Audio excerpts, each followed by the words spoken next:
Agora tem um outro conceito que eu gostaria de perguntar, e tem alguns trabalhos falando um pouco sobre isso, que seria o conceito de séries desperdiçadas, né?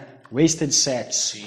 E como que funciona isso? Será que, como que a gente consegue, se é que a gente consegue saber se estamos entrando nessas séries desperdiçadas ou não, né? Perfeito, Renan. Vamos lá, o que seria esse conceito de wasted sets, né? Que você falou aí muito bem, de séries desperdiçadas. Teoricamente, cada indivíduo tem um limite de séries por grupo muscular que ele é capaz de realizar dentro de uma sessão única de treino, que vão resultar em elevação da síntese proteica miofibrilar. Então, teoricamente, eu faço 5 séries para um grupo muscular, eu tenho uma magnitude de elevação dessa síntese proteica, que é importante para eu ter hipertrofia a longo prazo, né? Se eu fizer 8 séries, eu tenho um incremento ainda maior, 10 séries e assim sucessivamente.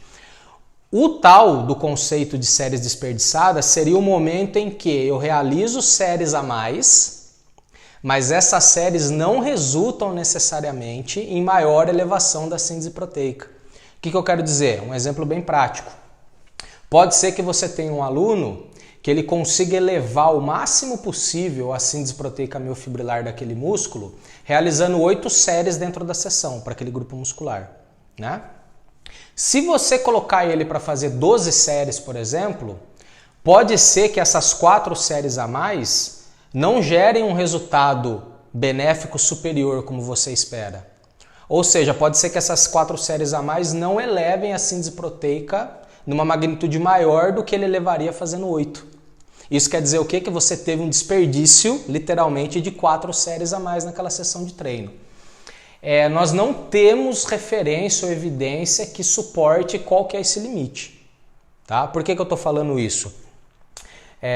Porque tem muitos estudos que se baseiam nessa questão de elevação de síntese proteica, mas que eu me recorde, Renan, e aí pode ser que tenham evidências novas, eu sinceramente não sei te dizer, mas que eu me recorde, nós temos estudos agudos comparando no máximo até 8 séries. Né? Então comparando 8 séries com 6, por exemplo. E até 8 séries você ainda tem uma resposta de maior elevação de síntese proteica, né?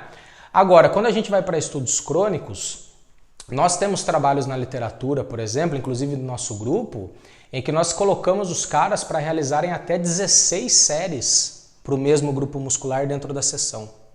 E o cara responde a longo prazo, o cara tem hipertrofia. Ou seja, se ele está respondendo a longo prazo tendo hipertrofia real, é possível eu hipotetizar que ele ainda não entrou nesse conceito de séries desperdiçadas, né? Porque senão ele teria que ter um incremento menor em comparação a um grupo que fez menos séries dentro da mesma sessão. O meu trabalho de mestrado, por exemplo, só para ficar claro aqui para a galera, eu comparei 2 grupos de indivíduos treinados fazendo uma sessão única com 16 séries para um músculo e um outro grupo de indivíduos que pegava esse volume e diluía em 2 sessões. Fazia 8 séries na segunda e 8 séries na quinta, por exemplo. No final de 8 semanas, os 2 grupos tiveram a mesma magnitude de hipertrofia para bíceps, tríceps, coxa, vários músculos que nós analisamos. Ou seja, você concorda que se eu tivesse entrado realmente nesse conceito de séries desperdiçadas para esse grupo, o cara que fez 16 séries de uma vez teria que ter uma hipertrofia menor? Né? Porque provavelmente o teto seria 8 e aí ele não teria ganhos adicionais, respostas adicionais. Então, quando eu pego e coloco 8 e 8, dentro da semana eu tenho uma resposta mais elevada. Não foi o que a gente observou. Então, eu poderia falar que para esses indivíduos, até 16 séries por sessão de treino, esses caras ainda têm resposta de elevar mais a síntese proteica. Tá? Então, é difícil a gente falar num número, cara. Tanto que quando a gente pensa em série, em número de séries por grupo muscular, isso está mais atrelado ao número total na semana, ok? E aí nós temos algumas recomendações do que necessariamente dentro da sessão. Se nós formos levar para o fisiculturismo, por exemplo, você tem atletas aí que costumam realizar até 40, 50 séries dentro de uma única sessão de treino. Mas é uma outra realidade, né? O cara que está ali, ele é um carro de Fórmula 1. Então, para pessoas normais, entre aspas, que é o que a gente vai encontrar na nossa realidade do personal, o que a gente recomenda é que você trabalhe aí vamos colocar numa média de 6 até 20 séries dentro de uma sessão de treino. Tá? Eu acho que para um indivíduo treinado isso é mais do que suficiente. Qualquer coisa muito acima ou muito abaixo disso, talvez você não tenha uma resposta de síntese proteica tão interessante. E outro ponto só para fechar, Renan, você tem que pensar o seguinte também.